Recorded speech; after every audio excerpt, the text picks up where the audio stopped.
Hi all, this is your Jedi Master, Joey Kenobi. Just putting together this video today on modding 101 for free-to-play players. I think one of the biggest things in Star Wars Galaxy of Heroes that is kind of underlooked or not really taking the time to go too deep into detail is modding. So today we're going to go over how I mod my players and kind of the things that I focus on.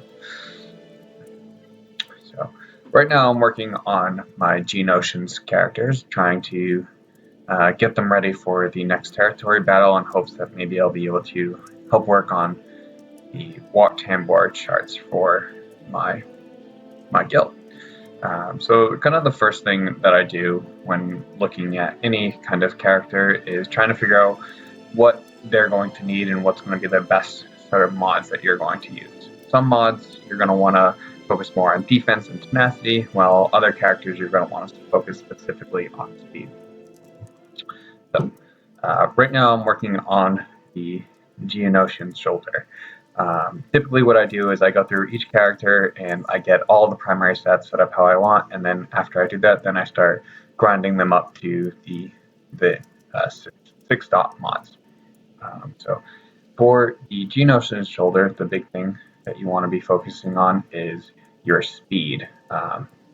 This is going to be really beneficial for the amount of attacks that you get off before the enemy can attack you. So speed is definitely one of the most important modifiers in Star Wars Galaxy of Heroes.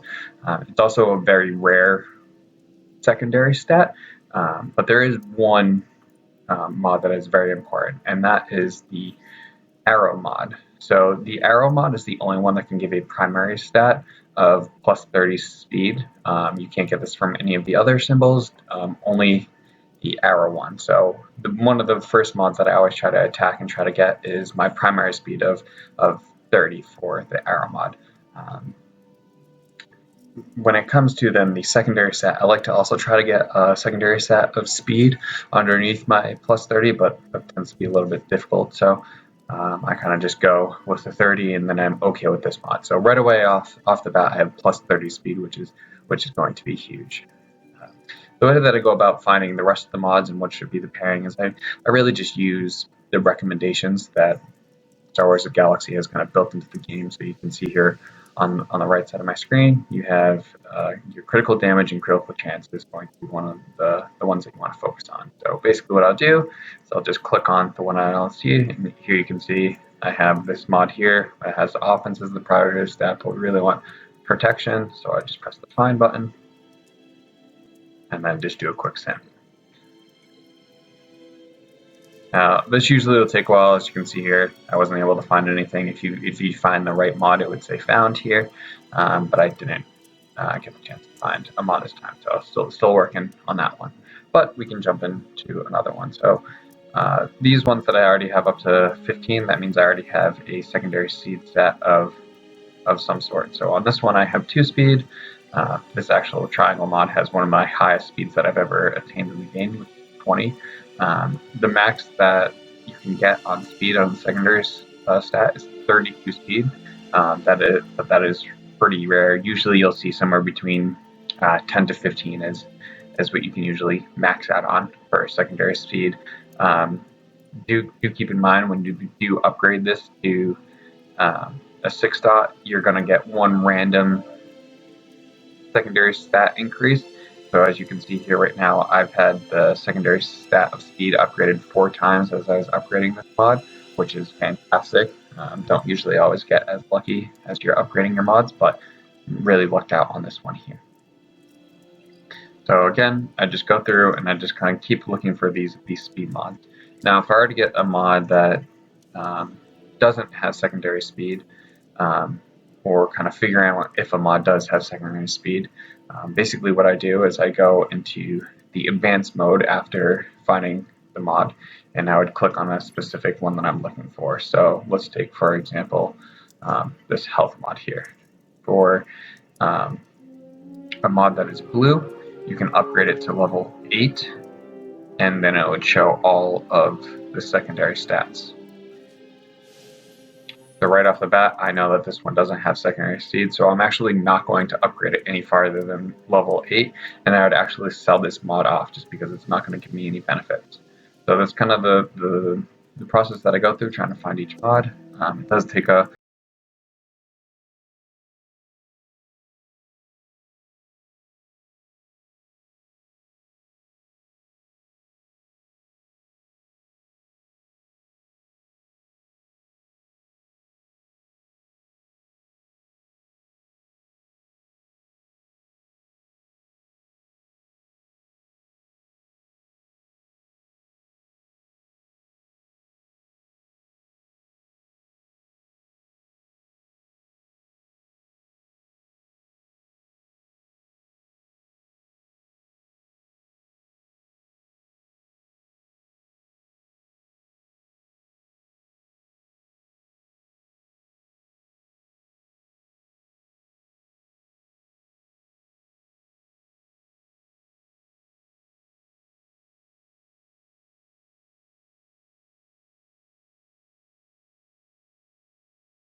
it upgrades them.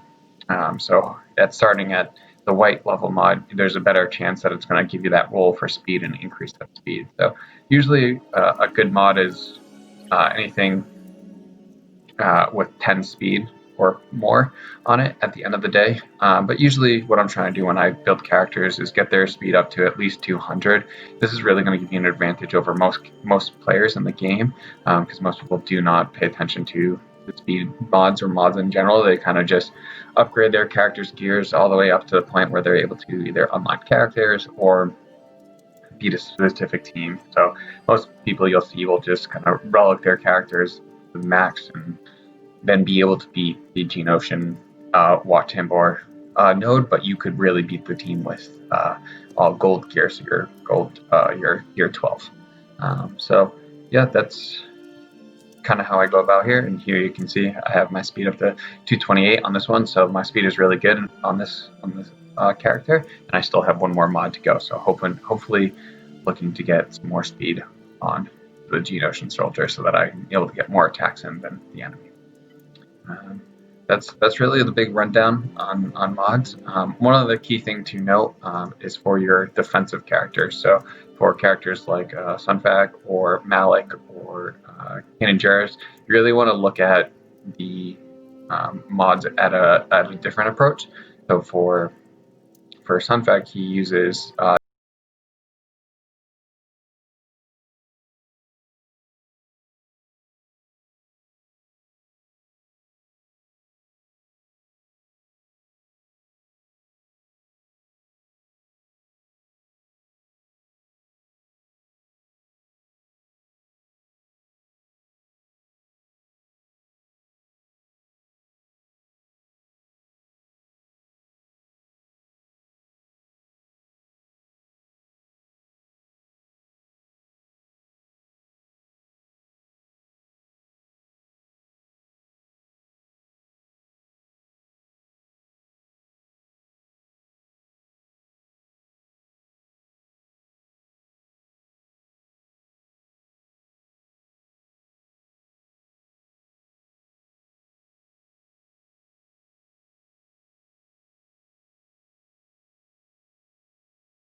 the attacks that you're able to attack with Ezra or with Harris Sabine.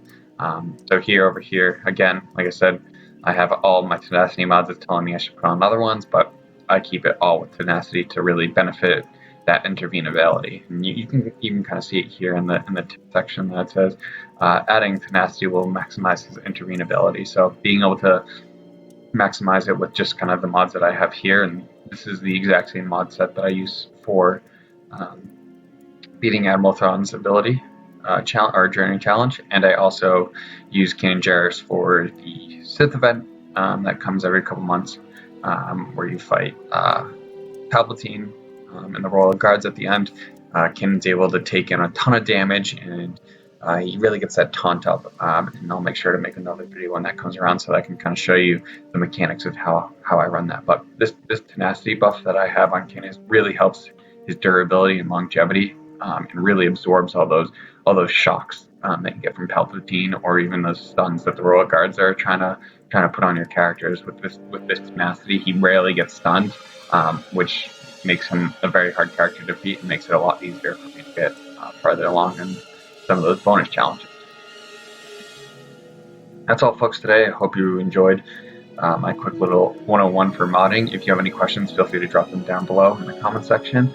And as always, please give me a thumbs up and a subscribe if you liked today's video. Thanks.